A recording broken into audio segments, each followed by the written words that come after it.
There is some other coaching news in the National Football League that we'll get to. First off, in a little bit of an out of left field move for actually both of these guys, Mike Macdonald is the new head coach of the Seattle Seahawks. And Josh, you know what I've been saying on this show for the last couple of weeks. You know my affinity with offensive coaches. Once again, this is the fifth straight Super Bowl where we have Kyle Shanahan, offensive coach, Andy Reid, offensive coach, two offensive coaches. Both of these guys are defensive head coaches. But we have seen now Sean McDermott with Josh Allen, D'Amico Ryans with CJ Stroud. If you have a star offensive coordinator and a quarterback, you can win with a defensive coach. Seattle goes from the oldest coach in the league, Pete Carroll, to the youngest coach in the league, Mike Macdonald. Did an excellent job with that Ravens defense. I think Seattle's defense obviously needed improvement. They were one of the worst pass defenses in the league last year. I think Mike Macdonald can do that. The biggest question for Macdonald is going to be what quarterback is he going to get? Do they, is Seattle going to be able to go in the draft? Do they have to trade up and get a Bo Nix or a Michael Penix, who are both obviously from that Northwest area, Oregon and Washington, respectively?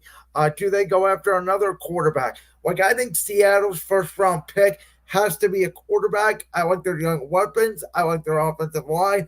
Their corners I like. They need a little bit of help on the defensive line, which I think you can do in free agency. Their number one goal, though, absolutely needs to be, can you get a quarterback? And if they get one, and if Macdonald hires the right OC, he's going to win a lot of games. If he doesn't, it's going to be a disaster. Yes. Because Geno, he's been serviceable for the Seahawks. I wouldn't say he's been amazing like I expected him to I be. would say he was below average towards the end of this year. I would say last year he overachieved, just like I said he would. I said this year he would go back down to earth towards the end of the season. He was not great. And by the way, with the firing of Pete Carroll, their offensive coordinator, Shane Waldron, who, by the way, was obviously there to help Geno, and obviously Dave Canales, the new Carolina coach, was there the year before.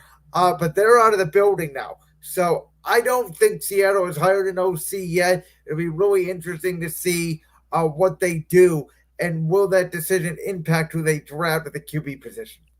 Yes, I think that will be very interesting. I love what they have at wide receiver with Tyler Lockett.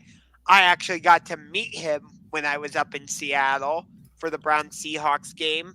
I got to see a tour of the Seahawks practice facility and actually see the Seahawks practice on Saturday, the day before that game. So it was really cool.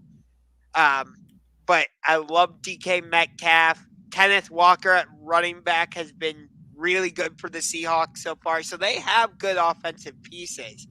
But Geno, I think it's time for the Seahawks to move on from him. Go get, you know who I think would be a really interesting quarterback up in Seattle? Jaden Daniels, the quarterback from. Interesting. Now, I have not done a ton of my dive-in study yet on the quarterbacks on McDaniels. Like, I've watched some Bo Nix. I've watched Penix. I've not done a lot of Jaden McDaniels study yet. I will do that as the draft comes closer. But in my opinion, there is a team picking in the top five of this draft, and they are the Los Angeles Chargers. And the Chargers are in the best position, in my opinion, in this draft because the top of this draft has obviously a ton of quarterbacks, left tackle, and wide receiver. Chargers have all three of those. What they need is corner and defensive players. And I'm going to say this Seattle's got defensive players. And so I think, the Chargers also need a tight end.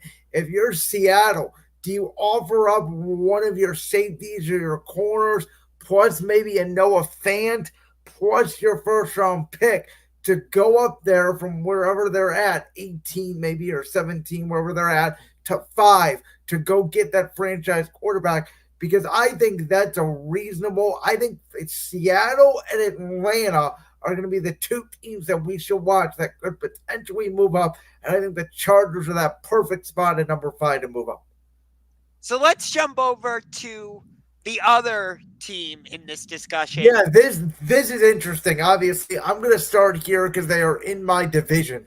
Um, there's obviously a lot of reports out there about Ben Johnson and his decision to go back to Detroit, which I thought was the right decision. Uh, by the way, absolutely to try. Let me just say, jump in here super quick.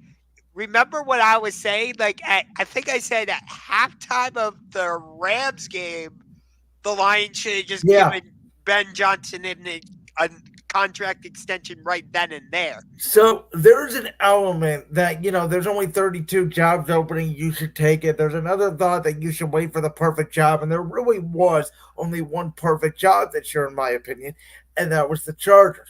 Next year could be a completely different story, depending on what happens in Philly, Dallas. There's some other quarterback good teams that, could potentially need a head coach. If Buffalo falters, does that job become open? So there's potential scenarios there. But with Dan Quinn, when did he have success in Atlanta? When he had a superstar offensive coordinator in Kyle Shanahan. They obviously went to the Super Bowl. They blew the 28-3 lead. We all know about it. But after Kyle Shanahan left to go to San Francisco, Atlanta was never the same.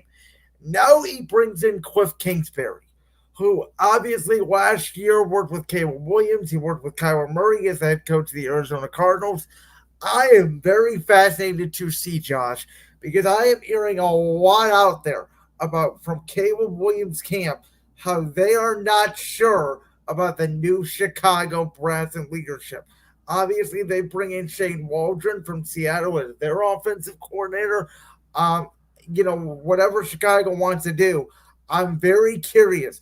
Caleb Williams played his ball in the Maryland area. If they say we don't want to go to Chicago, Caleb we know has a relationship with Cliff Kingsbury.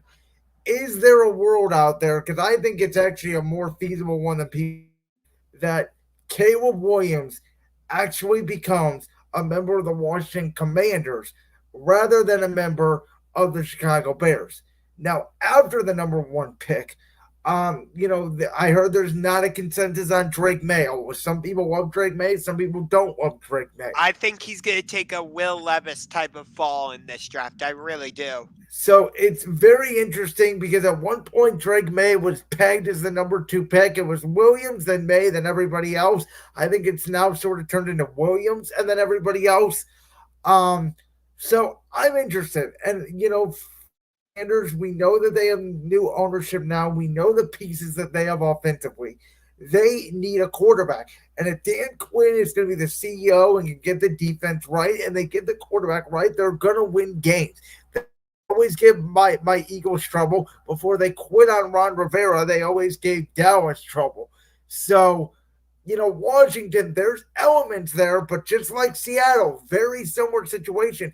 You got to get the quarterback right. The benefit for Washington is they have the number two pick. Yes. Let me just say this. I kind of get why they brought in Cliff Kingsbury to be their offensive coordinator, but I hate that Eric Bieniemy got let go. I feel like he never got a fair chance as the Commanders' offensive coordinator. Well, in my opinion, he did. He ran the show last year, and Sam Howell completely fell apart at the end of last season. And I'm sorry that's on Bieniemy as the OC. Sam Howell was playing well in the first half of the season. He would have an up game, then a down game, then an up game, and then a down game. And they didn't really have a ton of injuries on the offense side of the ball. It was more on the defense side of the ball. And I get Dan Quinn, and I can take this from experience. Again, as a leader, I've been in leadership positions before. When you come in and you want to build that culture, you have your buddies and your relationships and your friends and people you trust. You want new outside voices, but you also want inside similar voices that you are accustomed to hearing. So I think just a fresh start. It sounded like Bieniemy didn't even want to be in Washington potentially either. We'll see where he lands, but no, I disagree with you there. If I'm a Commanders fan and my good buddy Austin, he's a huge Commanders fan, and he's told me From what I heard, the players did not completely buy in the enemy, and most of that fan base is actually excited that they have Cliff Kingsbury on board because of the potential of the Cliff Caleb Williams relationship that could get Caleb to Washington. It all depends on what Chicago does with the number one pick. Do they take a quarterback? Do they trade Justin Fields? So What are they going to do? I've already told you that if I'm running Chicago, I would have fired Matt Eberflus. I'm taking Caleb Williams number one, and I'm pairing him with an offensive minded head coach. What I think the Bears will probably do, I think they're feeling out offers for Justin Fields right now. I think they want to take Caleb Williams. If I'm Caleb Williams, I am pulling an Eli Manning. What evidence does Chicago have they have ever gotten the franchise quarterback right? Because they never had one. At least Washington back in the 80s had a franchise quarterback and they've had some success. Obviously, RG3 wrecked his knee. Kirk Cousins has been good for a couple years there. The more recently, Washington's had some good teams here and there. They haven't been a complete disaster like many people want to attribute them to under the Dan Schneider era. I think it's a new era for Washington, and I'm saying it again as a rival of the Philadelphia Eagles. So if I'm Caleb Williams, I'm owning Eli Manning. I don't want to go to Chicago. I think it's a lame duck year. I think Eberflus is gone at the end of the year. But yeah, you're right. We'll see what happens.